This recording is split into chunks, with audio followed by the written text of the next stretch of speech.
Witch.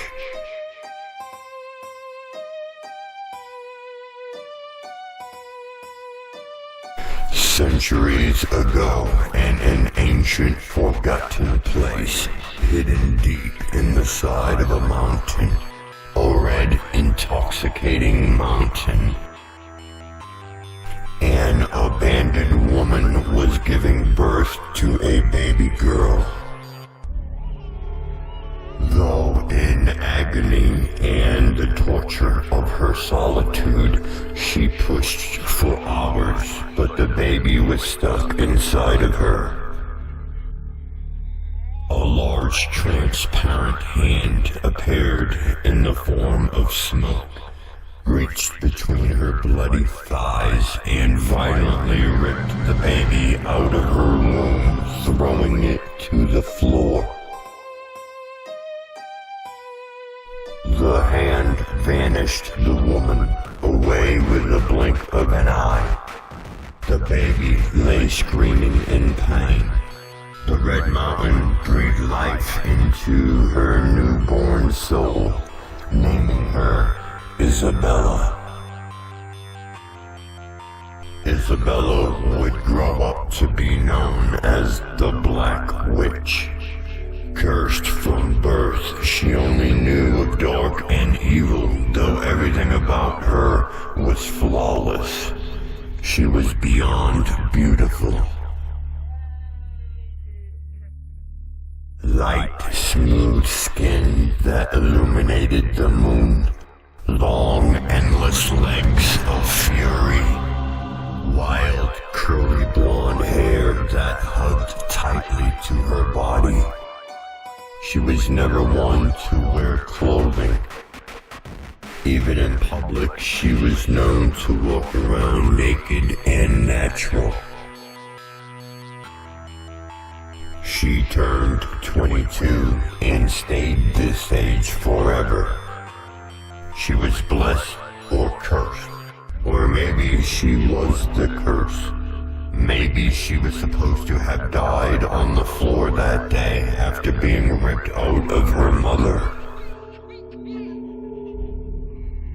Living inside this incredible red mountain, she seemed to feed on the heart of this place.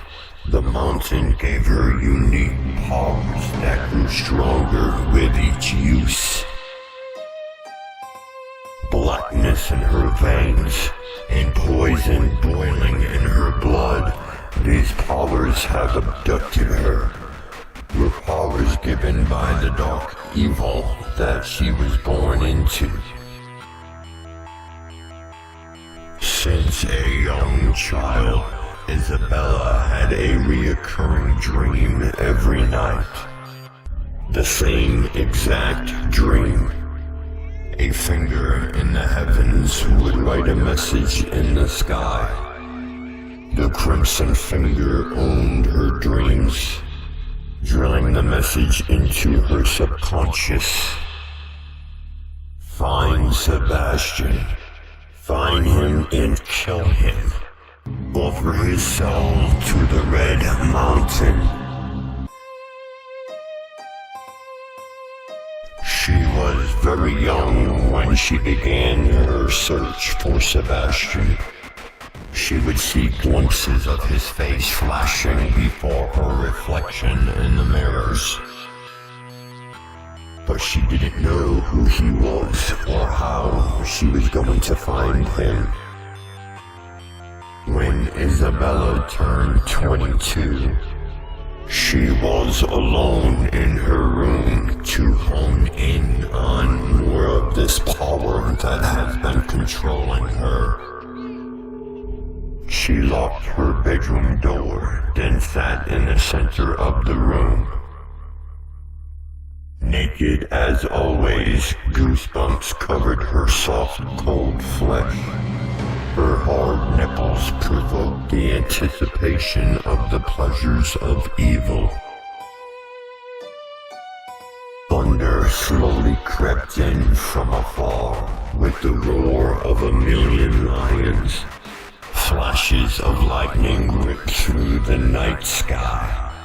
Her eyes, red as fire, flickered to the rhythm of the thunder. Heavy, cold rain rushed to flood the grounds.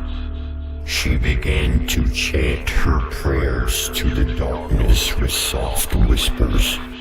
Her eyes remained focused on the visions in the dark. Visions of blood draining from her body as she hung upside down from an oak tree. And visions of her future. Sebastian must die. I will destroy him, she convinced herself. As her morbid prayers of death filled the room, burning flames penetrated from within her eyes. Immediately the bedroom filled with smoke as fire began to spread, looking for destruction. The locked door wouldn't unlock. She tried to escape the furnace that she created, screaming for help until she had no breath left in her lungs. She was afraid for the first time. The door smashed open with brutal force. Flames are turning everything to ash. A voice from the doorway. This way. Follow me. He pulled her from the mouth of the angry fire. She owed her life to this stranger, and she knew it. Are you okay? He asked as they ran out of the burning house. Is anyone else still in there? Gathering her thoughts. I think I'm good, thanks to you. I was home alone, and I must have knocked over a candle. Out of pity, he insisted she come stay with him and his family. She agreed, considering that she felt some kind of strange peace around this man. She didn't know much about peace because her whole life was infected by this mountain. I'm Jason. You can spend the night here.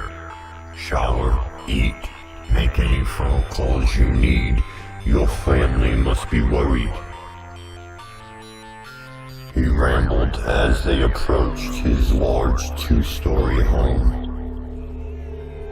She had no family, but the mountain itself, unfamiliar with the kindness of another person. So she blurted out, I'm Isabella, and I'm a witch, but I won't hurt you. I like you. Jason laughed under his breath in disbelief of this nonsense. Walking to the front door, she stopped to take his hand and lightly closed his fist. She told him to open his hand. Entertaining the idea, he opened his hand, revealing 3 large black widows crawling all over his hand.